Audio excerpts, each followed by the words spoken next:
Yeah,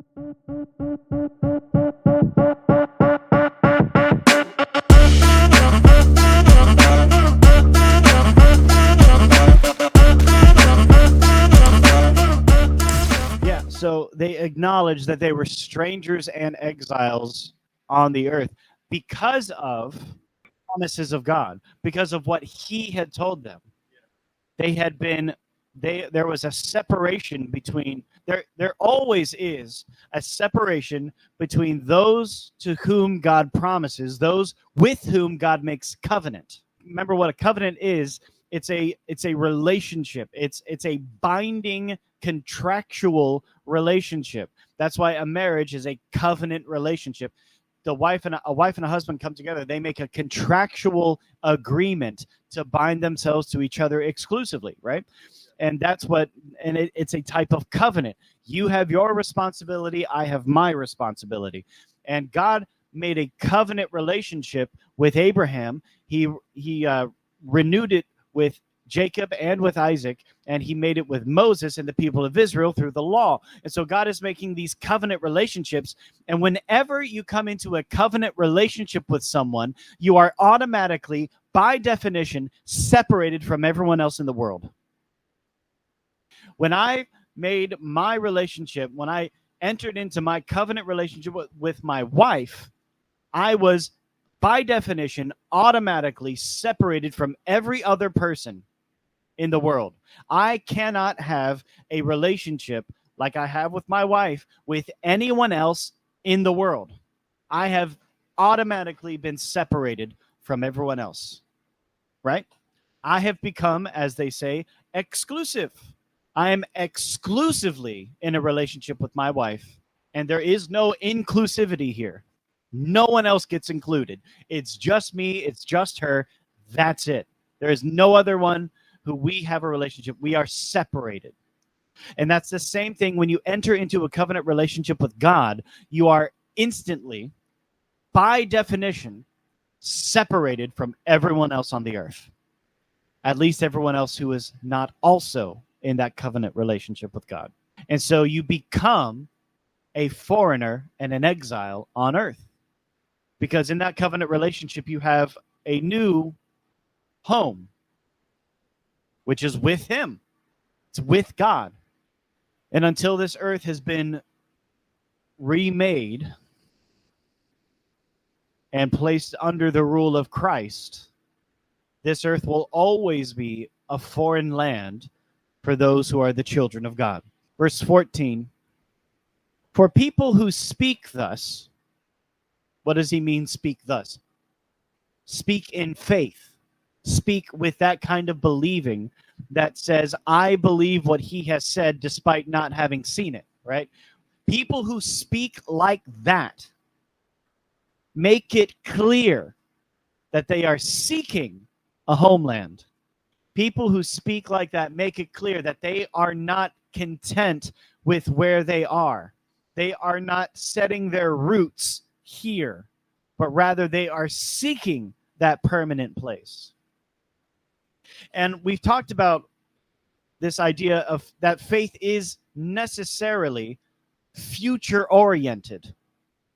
Faith is necessarily always looking forward to the future as if the future is better than the present, as if the future holds better and greater things than what is here and now, right? And if someone is always talking to you about how the next thing will be better and how the next thing is going to be greater, and they're looking forward to the next thing, you don't walk away thinking, wow, they're really content with where they're at, right? When a kid starts getting about 17, they start talking about, man, when I move out and when I get a job and I get my own place, and the parent's not like, wow, they really want to hang around for a while. The parents, like, they're up out of here as soon as they can be. And either that's a great thing or maybe that makes you sad, or a little bit of both. But you know that because of the way they are speaking, they don't consider where they're at to be the permanent place. This is not homeland. They're looking for one. They're looking to make their own place in the world. And we as Christians, when we live by faith, holding to with confidence the promises and assurances of God, we make it clear in our language, in the way we speak, that we are still seeking the homeland. That this place, though we love this place which God has made, this is not where we are staying. There's somewhere higher, there's somewhere better that our faith draws us to and does not allow us to remain content. I mean, if someone came to you and said, hey, in the future, you're going to inherit my mansion and all my riches. And that, that's coming. You're going to inherit that. Would you, and you were assured, you were confident, your whole life was revolved around that. Would you ever be content with any place you lived? No, you probably wouldn't even want to buy a place. You'd be like, I'm renting until that happens, right? Because everything in you says, I have not yet arrived to where I belong. And so everything else is just a temporary setting. That's what we're talking about here. People who speak thus make it clear that they are seeking a homeland. And so we should also be careful and examine the way we speak. Is the way I'm speaking, does the way I speak, does it indicate that I am seeking a homeland, or does it indicate that I am content with what I have attained in this life? Because if I'm content with what I have very little. Because there's more, right? Now, there's a difference between being content with what I'm given while still maintaining the faith for what's to come, right? That's different. I'm saying that if all of my language makes it clear that what I aim for is found here in this world, then it's clear where my faith is, right? Where your treasure is, there your heart is also, right? So store your treasures in heaven, where moth and rust cannot destroy and the thief cannot break in and steal. Verse 15. If they had been thinking of that land from which they had gone out, they would have had opportunity to return. Abraham left a settled life. He was 75 years old when God called him to leave the land that he had lived in his whole life, presumably. He left that to go somewhere he didn't know where. He didn't know anything about. And here the author's just recognizing that, listen, if his mind, if his thoughts, if his desires had been back there that he had left, he could have easily gone back to it at any point. Could have gone back. He had plenty of opportunities to go home. But instead, he considered home to be something in front of him rather than something behind him. But as it is, verse 16, they desire a better country. That is, a heavenly one. Therefore, because they desire a better country, because they desire a heavenly one, because their desire is built upon and established in believing the promise that God had given to them, because of that, therefore, God is not ashamed to be called their God, for he has prepared for them a city. God is not ashamed to be called their God. Why is he not ashamed to be called their God?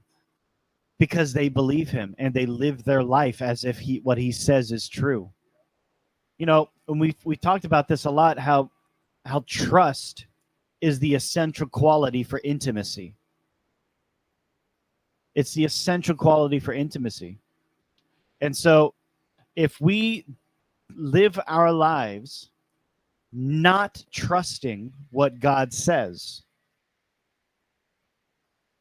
then that tells God what we think of our relationship with him.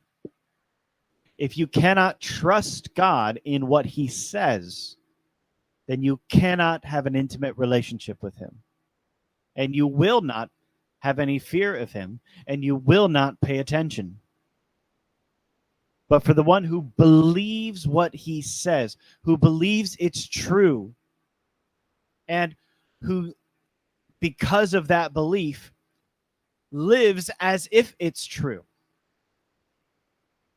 That's the one who is pleasing. That's the one who God is not ashamed to be called his God.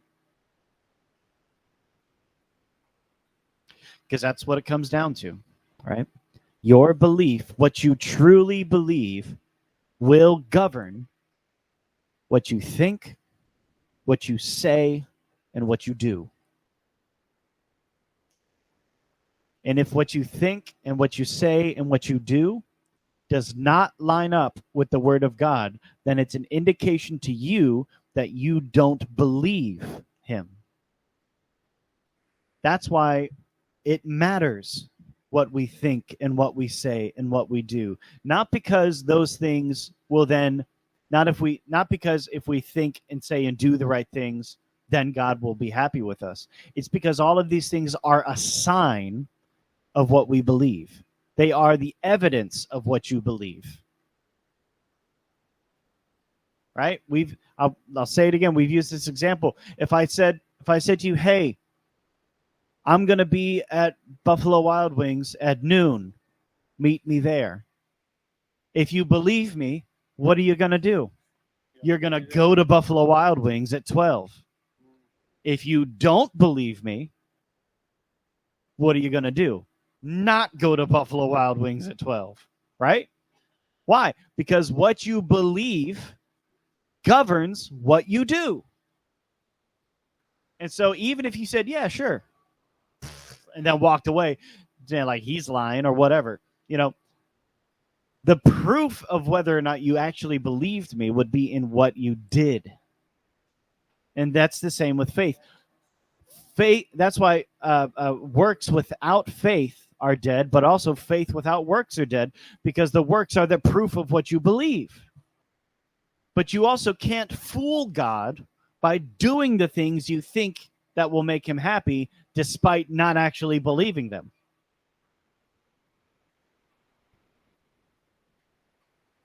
You need both, right? So we should look at our thoughts, our words, and our actions as evidence to tell us where we're at. Where am I at in my belief? Let me look at what I've been thinking about. Let me look at what I've been saying. Let me look at what I've been doing.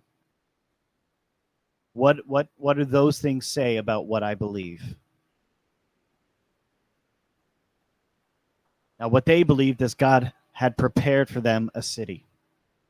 And so they were not concerned about where they were on this earth. And so they could die in faith, having not received the promise, because they knew that the real promise was waiting for them in heaven.